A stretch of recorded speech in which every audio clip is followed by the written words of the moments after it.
Hello students, इस set का अब एक पैसेज हम फिनिश कर चुके हैं। अब बारी है इसके सेकंड पैसेज की। तो कंप्लीट पैसेज हमेशा की तरह से तुम्हारे सामने डिस्प्ले कर रहा हूं मैं। एक बार इसको देख लो अच्छे से, फिर इसके बाद में इसके ऑप्शंस दिखा देता हूं। ठीक है, स्क्रीनशॉट लो, वीडियो पॉज करो, कुछ भी करो, लेकिन मेरे अटेम्प्ट करने से पहले इस पैसेज को अटेम्प्ट ज़रूर करना, ताकि तुम्हें ये पता चल सके कि तुम्हारा क्या स्कोर चल रहा है। कई बार बच्चे कमेंट्स करने लगते हैं कि सर ये तो इजी था, ये वाले पैसेज कहाँ पूछे जाते हैं पेपर्स में। तो ये केवल तुम्हारी नज़र है, पेपर में इजी या टफ कुछ नहीं होता, बस कॉम्प्रिहेंशन होती है। ठीक है, ये रहे बाकी के ऑप्शंस डिस्प्ले कर रहा हूँ, स्क्रीनशॉट लो या लेक्चर पॉज करके देखो, फिर उसके बाद में अपने आंसर्स मैच करना। ये रहे आगे के ऑप्शंस। डन।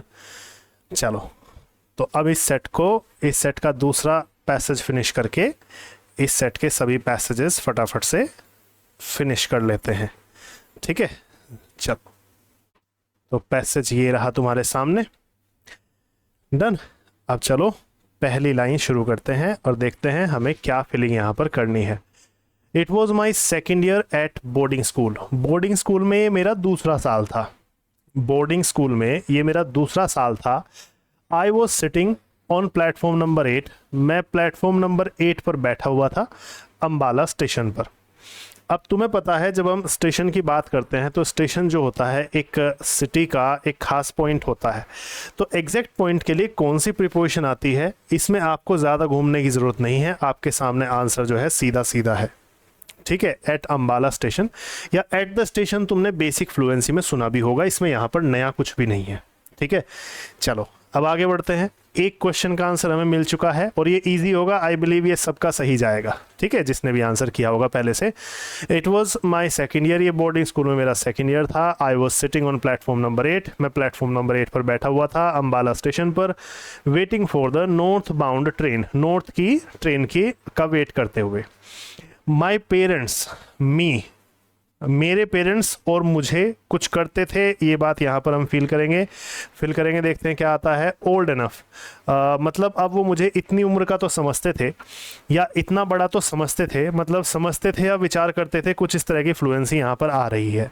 तो मेरे पेरेंट्स मुझे इतना तो ओल्ड अब समझते थे, इतना तो बड़ा अब समझते थे, to travel on my own, कि मैं खुद से ट्रैवल कर सकता हूँ, मतलब मैं अकेला भी ट्रैवल करने के लिए जा सकता हूँ। ठीक है, इतना बड़ा मेरे पेरेंट्स मुझे समझने लगे थे। तो मेरे बारे में विचार करना या मेरे बारे में कुछ समझना, इसको हम इंग्लिश में क्या वर्ड कहते हैं, कौन सी वर्ब यहाँ पर आएगी, बस इतना ढूंढना है। तो देखते हैं हमारे पास ऑप्शन में इस रिलेटेड कौन सा वर्ड है। ठीक है, सीधे ऑप्शंस पर चलते हैं। आज इसके ऑप्शंस आगे हैं तो थोड़ा सा हमें इसको बार बार ऐसे करना होगा। चलिए, तो मेरे पेरेंट्स मुझे एक्सप्रेस करते थे या मेरे सामने अपने भाव ओपन करते थे, एक्सप्रेस करना। मेरे पेरेंट्स मुझे ट्रीट करते थे, मेरे पेरेंट्स मुझे सलाह देते थे, या मेरे पेरेंट्स मेरे बारे में विचार करते थे। कंसीडर एक ऐसा वर्ड है जिसका मीनिंग होता है विचार करना, और बेसिक और बहुत ही फ्लुएंट वर्ड है यहाँ पर, तो आप आराम से इसे यूज़ कर सकते हैं। देखो, मैं बार बार कह रहा हूँ, स्पीकिंग अलग नहीं होती, कंपटीशन अलग नहीं होता, इंग्लिश एक ही है। यही चीज़ें आप अपनी स्पीकिंग में यूज़ करेंगे, यही चीज़ें आप अपने कंपटीशन में यूज़ करेंगे। बात समझ में आ गई? तो इसी को समझो। तो माय पेरेंट्स कंसिडर्ड मी, इसका मीनिंग क्या हो गया? मेरे पेरेंट्स मेरे बारे में ये विचार रखते थे या मेरे बारे में विचार करते थे या मुझे सोचते थे कि मैं अब खुद से सफ़र कर सकता हूँ। ठीक है, इतनी सी बात यहाँ पर कही गई है। तो इसी को आप अपनी स्पीकिंग की लैंग्वेज में यूज़ करो, स्पोकन में यूज़ करो। ठीक, आगे बढ़ते हैं। तो वो सोचते थे कि अब मैं खुद से सफ़र कर सकता हूँ। बाय बस, मैंने सफ़र किया किससे? बस से। कहाँ तक? टू अम्बाला, अम्बाला तक। अर्ली इन द इवनिंग, शाम को मैंने पहले क्या किया? अम्बाला तक बस से सफ़र किया। अब मैं अम्बाला के स्टेशन पर बैठा हुआ हूँ, प्लेटफॉर्म नंबर 8 पर। बस से तो मैं अम्बाला तक आया, अब अम्बाला से आगे मैं ट्रेन में जाऊँगा, इसलिए मैं स्टेशन पर बैठा हुआ हूँ। ठीक है, तो मैंने सफ़र किया, यहाँ पर ये फ्लुएंसी चाहिए 58 में। आगे बढ़ जाते हैं, एक दो ऑप्शन साथ साथ देख लेंगे। नाउ, अब was a long wait till my train, बहुत ज़्यादा वेट करना पड़ा, बहुत वेट करना पड़ा टिल माई ट्रेन, जब तक मेरी ट्रेन, तो आपकी ट्रेन आने में आपको पता है वेट करना पड़ता है आपको, तो जब तक मेरी ट्रेन आई तब तक मुझे बहुत ज़्यादा वेट करना पड़ा। 59 में यहाँ पर कोई भी वर्ड ऐसा नहीं है जो सेट हो, तो हमें यहाँ पर एक डमी सब्जेक्ट रखना चाहिए। अब डमी सब्जेक्ट के रूप में तुमने 10-12 लेवल पे एक इट या देयर वाले सेंटेंसेस पढ़े होंगे जो कि डमी सब्जेक्ट का काम करते हैं। तो इट या देयर में से कोई वर्ड जो यहाँ पर सेट हो पाएगा वो हम यहाँ पर सेट कर देंगे। और जब तक मेरी ट्रेन आई, आना मतलब अराइव है ना, पहुंचना, अराइवल डिपार्चर तुमने सुना होगा, तो अराइव यहाँ पर वर्ड आना चाहिए। और यहाँ पर आना चाहिए क्या, मैंने सफ़र किया था बस से, तो मैंने ट्रैवल किया था बस से, इससे रिलेटेड हमें वर्ड यहाँ पर चाहिए 58 में। तो चलो देख लेते हैं क्या आंसर हमारे पास है। 58 एंड 59 एंड 60, ये 3 ऑप्शंस हमें यहाँ पर फिल करने हैं। 58, 59 एंड 60। देखो ज़रा ध्यान से, पहला ऑप्शन कहता है तो मैंने ट्रैवल किया था अंबाला तक। अब मैं वहाँ पर बैठा था अंबाला स्टेशन पर, तो मैंने ट्रैवल किया था। ध्यान से सुनो, पास्ट की फ्लुएंसी है, आसपास के सभी सेंटेंसेस पास्ट में चल रहे हैं, तो किसी में भी हैज़ या हैव या इज़ारएम या फिर इज़ारएम प्रेजेंट लगाने की गलती मत करना। ये दोनों ऑप्शंस थे प्रेजेंट टेंस के जो कि हो नहीं सकते। अब आता है पास्ट। अब पास्ट में से कौन सा आएगा, आई वॉज ट्रेवलिंग, मैं ट्रैवल कर रहा था, या आई हैड ट्रैवल्ड, या मैंने ट्रैवल किया था। अब कर रहा था नहीं, अभी तो मैं अम्बाला स्टेशन पर बैठा हुआ था, इसका मतलब मैंने किया था, कंटिन्यूटी यहाँ पर नहीं है। दैट्स वाई तुम्हारा आंसर जो होगा वो क्या होगा, हैड ट्रैवल होगा। ठीक है, अब मुझे बहुत ज़्यादा वेट करना पड़ा, तो there was a long wait होना चाहिए, विच वेयर के कोई चांसेस नहीं है यहाँ पर। देन और देयर में से केवल देयर आएगा। There was a long wait, बहुत ज़्यादा वेट मुझे करना पड़ा, टिल द ट्रेन, जब मेरी ट्रेन आई, मेरे ट्रेन के आने तक मुझे बहुत ज़्यादा वेट करना पड़ा। फिर से वही बात आ रही है, आसपास के सेंटेंसेस पास्ट टेंस में चल रहे हैं, तो यहाँ पर भी पास्ट ऑप्शन ही चूज़ करोगे।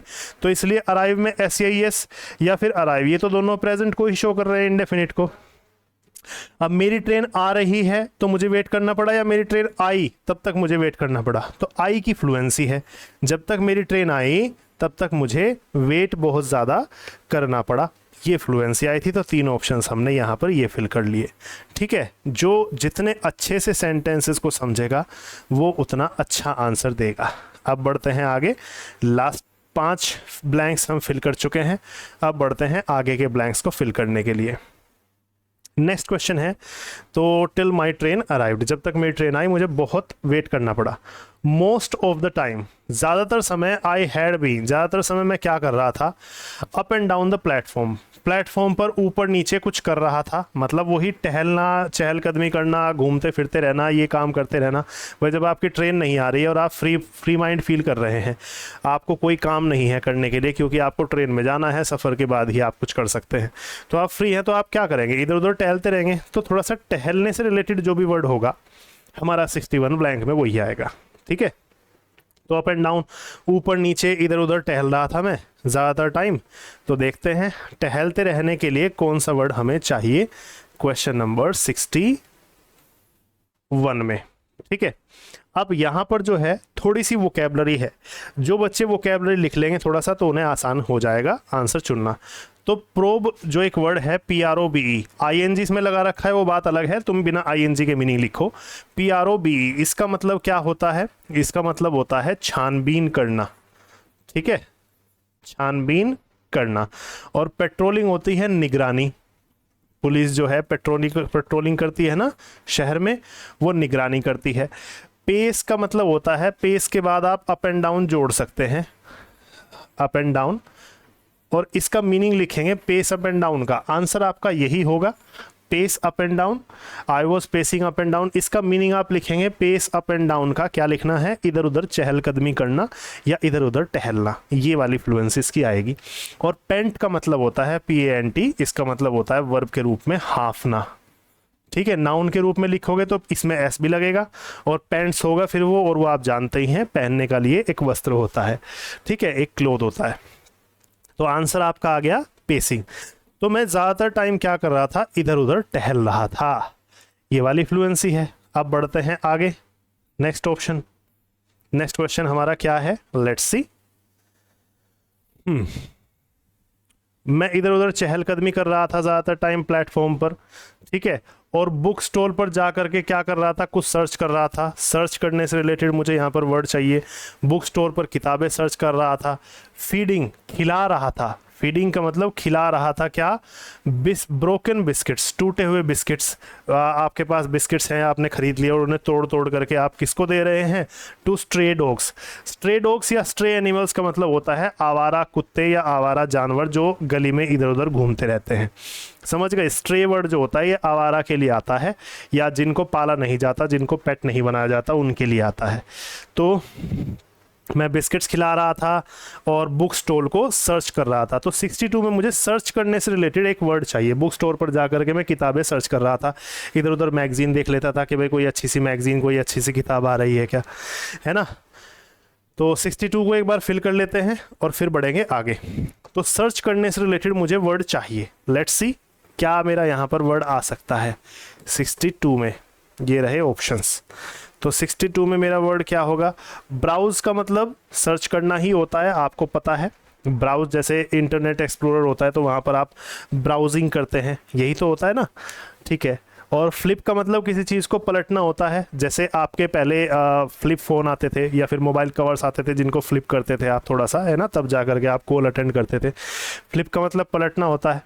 डोजिंग का मतलब ऊँघना होता है या फिर झपकी लेना होता है। झपकी लेना, थोड़ी देर के लिए आपको नींद आ रही है, आप बार बार यॉर्निंग कर रहे हैं, जवाही ले रहे हैं, इस तरह की चीज़ें। और स्क्रीनिंग का मतलब किसी चीज़ को स्क्रीन करने की कोशिश करना, सामने रखने की कोशिश करना, ठीक है। तो ये सारे वर्ड हो गए। तो बुक स्टोर पर आप इन चारों में से क्या करेंगे, ब्राउजिंग करेंगे, मतलब कुछ ना कुछ सर्च करेंगे, ठीक है। अब आगे बढ़ते हैं। ये वाला हमारा ऑप्शन फिल हो गया।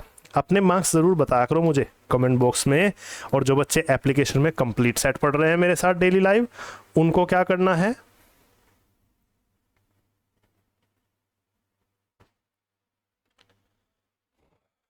उनको मुझे अपने ग्रुप में बताना है, जो ऐप में तुम्हारा ग्रुप है बैच का, ठीक है, वो उसमें बताया करो मुझे कि भाई मार्क्स कितने चल रहे हैं। चलो आगे बढ़ते हैं। अ ट्रेन अराइव्ड, कोई ट्रेन, एक का मतलब कोई या एक, एक का मतलब कोई भी मैं ले सकता हूँ, ये मैंने आर्टिकल के चैप्टर में तुम्हें बताया था। जब कोई ट्रेन आती थी, जब कोई ट्रेन आती थी, इट वुड बिकम, तो वहाँ पर कुछ हो जाता था। अब स्टेशन के माहौल को इमेजिन करो और सोचो तुम्हारी ट्रेन नहीं आ रही है, अभी कोई और ट्रेन आ रही है, वो किसी प्लेटफॉर्म पर आई तो वहाँ पर एकदम से शोरगुल सा हो जाएगा, वहाँ पर एकदम से अस्त व्यस्तता वाली स्थिति सी हो जाएगी, सब अपनी अपनी जगह पर जा कर के खड़े होंगे कि भाई हमें सीट लेनी है, हमें ये करना है, वो करना है। तो सेंटेंस की हिंदी आ रही है कि जब भी कोई ट्रेन आती थी या जैसे ही कोई ट्रेन आती थी तो वहाँ पर थोड़ा सा शोरगुल सा या फिर थोड़ा सा अस्त व्यस्तता की स्थिति हो जाती थी। तो पहला जो ब्लैंक है इसमें तो मुझे चाहिए जब भी या जैसे ही का कोई वर्ड, और आगे मुझे चाहिए शोरगुल से रिलेटेड कोई वर्ड। सो लेट्स सी क्या क्या ऑप्शंस हमारे पास हैं, ठीक है। 63 एंड 64 अब हम फिल करेंगे। ये रहे ऑप्शंस। चलो अब देखो, पहले ऑप्शन में हमें चाहिए जैसे ही का कोई वर्ड।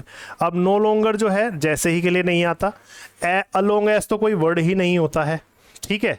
अब आता है नो सूनर और एज सून एज, दोनों का मतलब जैसे ही होता है। अब कुछ बच्चे नो सूनर की ओर मूव करेंगे, कुछ बच्चे एज सुन एज की ओर मूव करेंगे। इन दोनों में से ही एज सुन एज ज़्यादा अच्छा आंसर होगा। नो सूनर क्यों नहीं होगा ये भी सुन लो, क्योंकि नो सूनर से अगर आप सेंटेंस शुरू करेंगे, क्योंकि ट्रेन से पहले, सब्जेक्ट से पहले नो सूनर आया है, तो अगर नो सूनर को आप सेंटेंस में सबसे पहले रखते हैं तो वहाँ इन्वर्जन का रूल लगता है, मतलब हेल्पिंग वर्ब भी आती है साथ में इसके, और जो कि दे नहीं रखी है, तो फिर हमारे पास एज सुन एज ही एक ऑप्शन बचता है।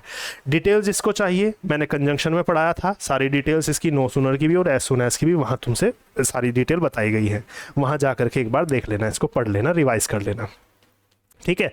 तो जब भी कोई ट्रेन आती थी या जैसे ही कोई ट्रेन आती थी, स्टेशन पर एकदम से शोरगुल हो जाता था, वहाँ पर एकदम से शोरगुल हो जाता था।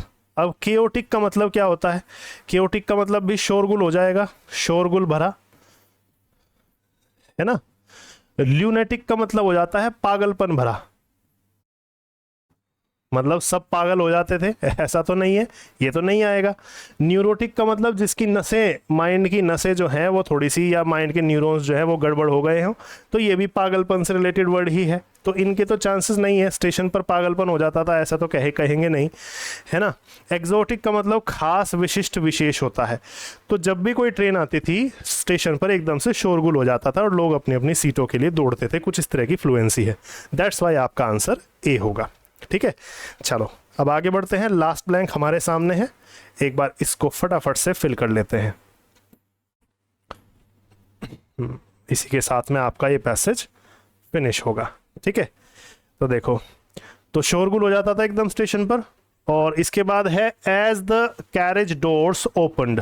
कैरेज डोर का मतलब वही है जब किसी कोच का दरवाज़ा खुलता था, people would swoop down on या अपॉन। यहाँ पर आप एक फिक्स फ्रेज लिखेंगे, स्वूप डाउन, और इसके बाद में ऑन या अपॉन। इसने भी सॉल्यूशन में यही सॉल्यूशन दिया है, और ये बिल्कुल ठीक दिया है इसने। स्वीप डाउन के बाद में ऑन या अपॉन प्रीपोजिशन आती है, जिसका मीनिंग होता है किसी के ऊपर लपकना। ठीक है, तो जैसे ही कोच का दरवाज़ा खुलता था, कैरेज का दरवाज़ा खुलता था, पीपल जो है, लोग जो है, किसी के ऊपर लपकते थे। किसके ऊपर? नर्वस लिटिल टिकट कलेक्टर के ऊपर। जो वहाँ पर टिकट कलेक्टर मौजूद था गेट पर, जो टीसी होता था, उसके ऊपर वो लपकते थे टिकट वगैरह के लिए, दिखाने के लिए, चेक कराने के लिए, या जो भी है। ठीक है, तो ये आंसर है। तो किसी के ऊपर लपकने के लिए हमें ऑन या अपॉन प्रीपोजिशन यहाँ पर चाहिए। स्वूप डाउन हमें यहाँ पर दे ही रखा है।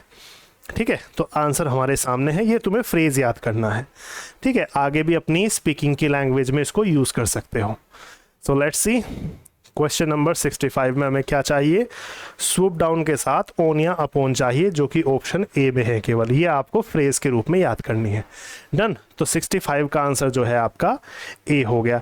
इसी के साथ में ये वाला पैसेज कंप्लीट होता है। कोई डाउट, कोई परेशानी आ रही है एग्ज़ाम के बारे में, कोई भी प्रिपरेशन करते हुए, या कोई भी चीज़ को आपको इरिटेट कर रही है प्रिपरेशन में, तो ज़रूर मुझे बताया करो। जो बच्चे ऐप पर बैच में कंप्लीट सेट्स कर रहे हैं मेरे साथ, टाइम मैनेजमेंट सीख रहे हैं, वो ऐप में ग्रुप में बताओ, और जो बच्चे यूट्यूब पर इस पैसेज को देख रहे हैं वो कमेंट बॉक्स में बताओ। ठीक है, चलो तो आज के लिए इतना ही। ये वाला सेट अब फिनिश होता है, इसके दोनों क्लोज टेस्ट अब करेंगे नेक्स्ट लेक्चर में, अपने नेक्स्ट सेट के क्लोज टेस्ट। ठीक है, चलो।